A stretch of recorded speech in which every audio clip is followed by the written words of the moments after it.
Hey, what is up guys? So Duelist Alliance sneak peek gonna be taking place tomorrow and I am pumped, but there's so many good cards coming out of the set. But I'm gonna go ahead and give you guys the knowledge on the best cards that you want to actually pull from the set or actually trade for from the set. We're gonna be going over the super rare and higher cards because that is gonna be the cards that you actually want to pull out of your packs and trade for. Basically the higher rarity. I know that there's a lot of good commons and rares, but first off, the promo card is Dragon Horn Hunter. Not the best card, but I figured I'd give you guys the heads up on what is going to be the promo card. Pretty cool card to make a Gores token out of, so if you want to learn how to make tokens, link down below to that description box, but not the best card. Next up we have Castiel, the Sky Blaster Musketeer. Basically it's a budget version of 101. It bounces back a monster, then you can swing directly. You can flip things face down, but what it comes down to, a budget version of 101, for the most part at least.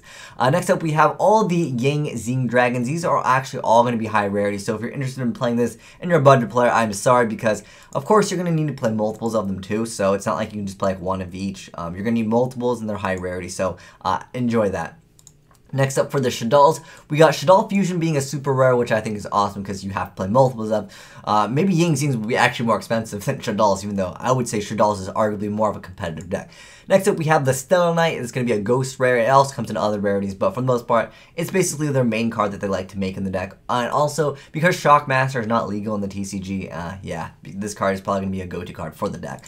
Next up they have Baxia in this set too. Baxia, fantastic card nonetheless.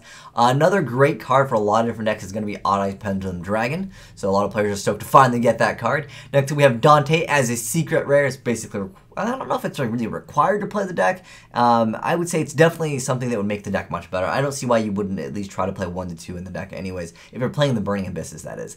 Next up we have Time Space Trap Hole, which is an okay card. I think Horn of Heaven, or I'm sorry, Black Horn of Heaven is just a much better card anyways.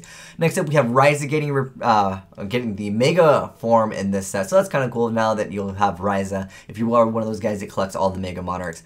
Next up we have Magical Spring, which is an interesting card. I actually didn't know about this card at all. So you're going to draw a number of cards equal to the number of face-up spell and trap cards your opponent controls. Remember, Pendulums count as face-up spell and traps. Then you discard a number of cards equal to the same number of face-up spell and trap cards you control.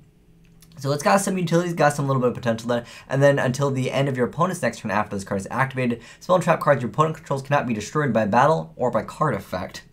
That's weird. It says spell and trap cards your opponent controls cannot be destroyed by battle, which I don't know if any spell monsters exist, but I'm wondering, does that even work with something, say like the trap monsters? I don't know, because that's a really weird wording. Your opponent's yeah, it's just spell and trap cards your opponent controls cannot be destroyed by battle. Like, I don't know how you destroy a spell card by battle, but maybe that there's something that you can do it with. Nonetheless, I think it's got some potential to see some play, and it's a secret rare.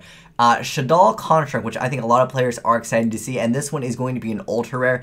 Some players thought it was a super. I know from the picture you can't really tell, but yeah, it's an ultra rare, so I mean, most players will want to play 2 of those. Oh, also first edition is down in the bottom left corner, kind of weird, but nonetheless it's there.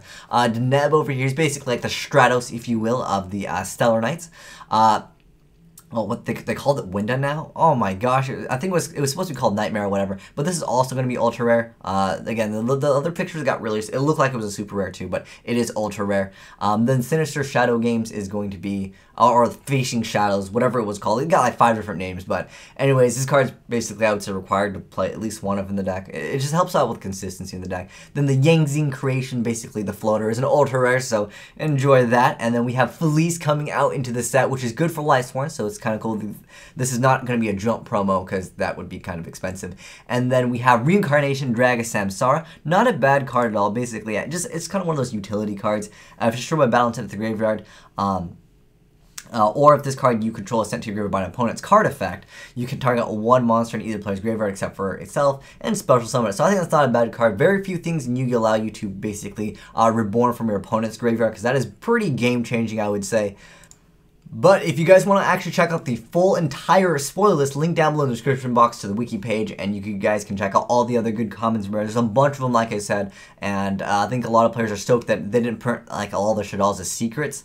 But nonetheless, there's not that many great secret rares, I would say, in this set that a lot of decks can actually play. There's not one of those like Pot of Duality where a lot of decks can play. So if you're investing into the set, it's not a bad set nonetheless. The Shaddols are still definitely going to be a pretty big threat in the metagame. But let me know, guys, what card do you want? want out of this entire set. For me, I'm actually kind of stoked to see Shadal's get some play, but I don't really see anything that's like a splashable card other than that Castiel card, which I think is a fantastic card like I mentioned. If you don't have a 1-1, hey, this is like a little budget version of 1-1, and in some circumstances this can be even better because, you know, sending things back is always good in the game. But anyways, thanks for watching, guys. Have a great day, and good luck pulling some cards in the sneak peek. But thanks for watching. Asian Eyes out.